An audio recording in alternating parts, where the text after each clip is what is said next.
Application పెట్టుకుంటే వారం రోజుల్లోనే పర్మిషన్ ఇస్తారట. ఏది టీఎస్ ఐపాస్ లెక్క. అర్జెంటుగా డబ్బులు కావాలి కాబట్టి, అర్జెంటుగా లూట్ చేయాలి కాబట్టి వారం రోజుల్లో పర్మిషన్, మరొక వారం రోజుల్లో స్పెషల్ సిఎస్ ఆధ్వర్యంలో కమిటీ అప్రూవల్, మరొక వారం రోజుల్లో ఫీజు డిమాండ్ నోటీస్, 45 రోజుల్లో మొత్తం ప్రక్రియ పూర్తి. అన్నింటికి మించిన హైలైట్ ఏంటంటే 100% 200% నిబంధన మనం పెడితే మన కేసీఆర్ గవర్నమెంట్లో 30% కడితే చాలంట.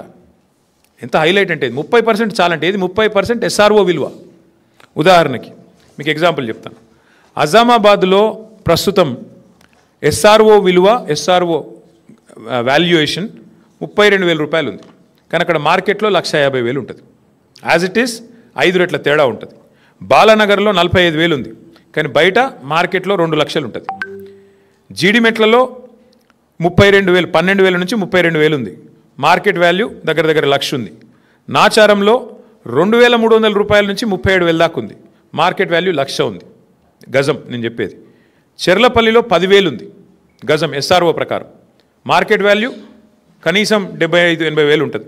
మల్లాపూర్లో కేవలం 8,400 ఉంది ఎస్ఆర్ఓ వాల్యుయేషన్. మార్కెట్ వాల్యూ కనీసం 70,000-75,000 ఉంటుంది.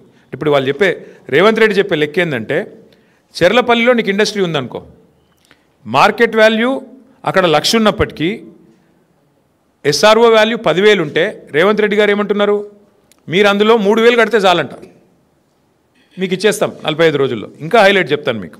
ఉదాహరణకి అంటే కేసీఆర్ ప్రభుత్వంలో అజామాబాద్లో మీకు ఈ ల్యాండ్ మీకు ఉంటే మీరు దాన్ని రెగ్యులరైజ్ చేసుకోవాలంటే మీరు 32,000 అక్కడ మార్కెట్ ఎస్ఆర్ఓ వాల్యూ ఉంటే మీరు చేతులు కింద మారింటే 64,000 కట్టాలని మనం పెట్టినాం. ఇప్పుడు రేవంత్ రెడ్డి గారు ఏమంటున్నారు తెలుసా, 32,000 వాల్యూ ఉంటే ఎస్ఆర్ఓది కేవలం 10-11,000 కడితే చాలు, మీకు ఇచ్చేస్తాం, మీరు తీసేసుకోండి. అంటే దీని వెనక ఉన్న కుంభకోణంలో ఇక్కడ మెయిన్ పాయింట్ ఏంటంటే, ఇవాళ ఒక ముఠా తిరుగుతుంది హైదరాబాద్లో.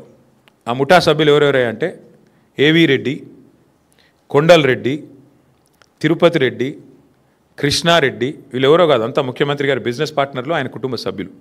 మొత్తం అగ్రిమెంట్లు చేసి పెట్టుకున్నారు. ఇవన్నీ మొత్తం ఈ భూములన్నిటికీ అగ్రిమెంట్లు, వెనకాల ఎంఓయూలు, ఒప్పందాలు అన్నీ కుదుర్చుకున్న తర్వాతనే మళ్ళీ దీని మీద ఆర్ఆర్ ట్యాక్స్ ఉంటుంది.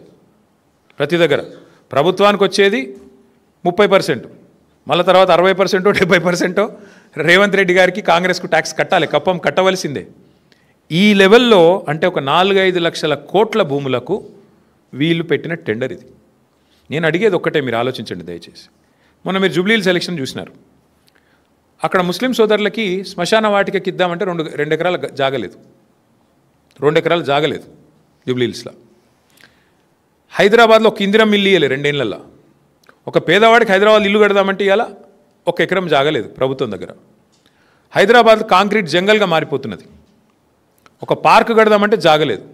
నేను ఇవాళ రేవంత్ రెడ్డిని అడుగుతున్నా, 9,292 ఎకరాల విలువైన భూమి నువ్వెందుకు ప్రైవేట్ వాళ్ళకి దారాదత్తం చేస్తున్నావు? ఇది ప్రభుత్వ భూమి కదా. ప్రభుత్వ భూమిని మీరు పారిశ్రామికీకరణ కోసం, పారిశ్రామిక అవసరాల కోసం ప్రైవేట్ వ్యక్తులకు రాయితీ మీద ఇచ్చిన భూమి ఎందుకు వాళ్ళ కండిషన్ పెడతలేవు? నీకు నిజంగా డబ్బులు కావాలంటే ఓపెన్ మార్కెట్లో ఆక్షన్ పెట్టు, ఓపెన్ మార్కెట్లో ఆక్షన్ పెట్టి వాళ్ళని కూడా పాల్గొనమను, వెనక్కి తీసుకో, క్యాన్సిల్ చేయి. నీకు పరిశ్రమ కోసం కేటాయించినా నువ్వు పరిశ్రమ నడుపుతలేవు కాబట్టి is is null and wide, cancel చేయి, ఓపెన్ భూమిలో ఆక్షన్ పెట్టు. అది పెడతలేడు. రెండోది, హైదరాబాద్లో నీకు ఇల్లు కట్టేందుకు జాగలేదు, పార్కుకు జాగలేదు, ఒక్క ఇందిరం ఇల్లు ఇయ్యలేదు నువ్వు. హైదరాబాద్లో శ్మశానాలకు కూడా దిక్కులేదు జాగా. మరి 9,292 ఎకరాల్లో ఒక 7,000 ఎకరాలు ప్రభుత్వం వెనకకి తీసుకొని ఇండ్లు కట్టి, పార్కులు కట్టి, బ్రహ్మాండంగా శ్మశాన వాటికలకు జాగలి ఇవ్వడం వద్దంటుండా? ప్రజల అవసరాలకు హాస్పిటల్ కడదామంటే జాగలేదు. ఇలా హాస్పిటల్ కట్టాలంటే మనం కొనుక్కోవాలి జాగా. ప్రభుత్వం ఏదైనా కొత్తది ఏదైనా చేయాలంటే కొనుక్కోవాలి. నువ్వేం చేస్తున్నావు?